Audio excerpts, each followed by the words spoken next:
కర్ణాటక అంటే నాకు గుర్తొచ్చింది. కర్ణాటకే కాదు, ఏ రాష్ట్రాల్లోనైతే బీజేపీ అధికారంలో ఉందో ఆయా రాష్ట్రాల్లో ముస్లింలు అత్యంత భయానక వాతావరణంలో వాళ్ళు ఉన్నారు. ఎప్పుడు ఏం జరుగుతుందో తెలియనటువంటి పరిస్థితి ఉంది. హత్యలు, అత్యాచారాలు, అనేక అగచాట్లు, అనేక ఆటంకాలు జరుగుతూ ఉన్నాయి. దీనిపైన ముస్లిం కమ్యూనిటీ లేక ముస్లింల యొక్క కర్తవ్యం ఏంటి? మీరేం చేస్తున్నారు? బీజేపీ అధికారంలో ఉన్న రాష్ట్రాల్లో ముస్లింలను పెద్ద ఎత్తున అణచివేయడంతో పాటు వాళ్ళను ఆర్థికంగా దెబ్బకొట్టే ప్రయత్నాలు వాళ్ళు చేస్తూ ఉన్నారు. తద్వారా ఏమవుతుందంటే వాళ్ళకి ఏవైతే వాళ్ళ వృత్తులు లేకుంటే హోటల్స్ లేకుంటే రకరకాల బీఫ్ వ్యాపారం కూడా కావచ్చు, కటిక వాళ్ళు హసాబులు ఎవరైతే ఉన్నారో వాళ్ళు కూడా కావచ్చు, వీళ్ళందరి మీద కూడా రకరకాల ఆంక్షలు పెడతా ఉన్నారు. ఇప్పుడు ఉత్తరప్రదేశ్లో కూడా బీఫ్ హోటల్స్ దుకాణాలు అన్ని నిషేధించడం వల్ల చాలా మంది వృత్తులు కోల్పోయారు. దళితులు అంటే మాదిగలు, కటిక వాళ్ళు, తర్వాత ముస్లిం ఖసాబులు కూడా. అంటే ఇట్లా కావాలని చెప్పేసి ముస్లింలను టార్గెట్ చేయడం ఇవాళ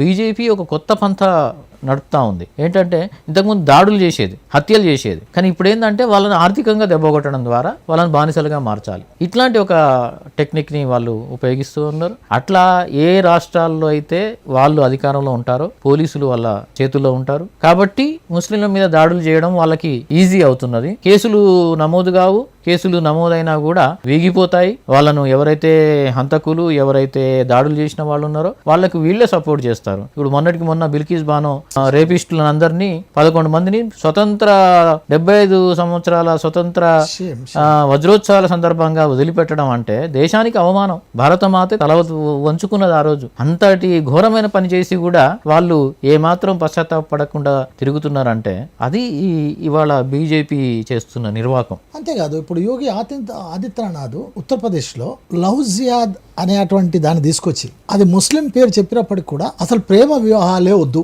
అనేటువంటి ఒక చట్టాన్ని కూడా ఎంత వెనకబాటు, ఎంత అవమానము, ఏమి సమాజం అది. అట్లాంటి ఆలోచన చేసే వాళ్ళు మనుషుల అట్లా ఎట్లా చేస్తారు? ప్రేమను పెంచాలి, ద్వేషాన్ని తుంచి ప్రేమను పెంచాలి. కానీ సమాజంలో ప్రేమ వివాహాలు చేసుకోకూడదు అని చెప్పి అనడం అంటే ఎంత అవమానం అది సమాజానికి. ఎటువైపు దారి తీస్తున్నారు, ఎటువైపు వెనక్కి మలిపి నడిపిస్తున్నారు. కేవలము ముస్లింలను ఎక్కడ చేసుకునే దానికి లవ్ జిహాద్ అని పేరు పెట్టి దాన్ని చేసుకోకుండా చేసి ముందే వాళ్ళకి హింట్ ఇచ్చి వాళ్ళని రకరకాల వాళ్ళని కొంచెం అరెస్టులు చేయడము లేకుంటే వాళ్ళని భయపెట్టడం లాంటి ప్రయత్నాలు జరుగుతూ ఉన్నాయి లవ్ జిహాద్ పేరు మీద.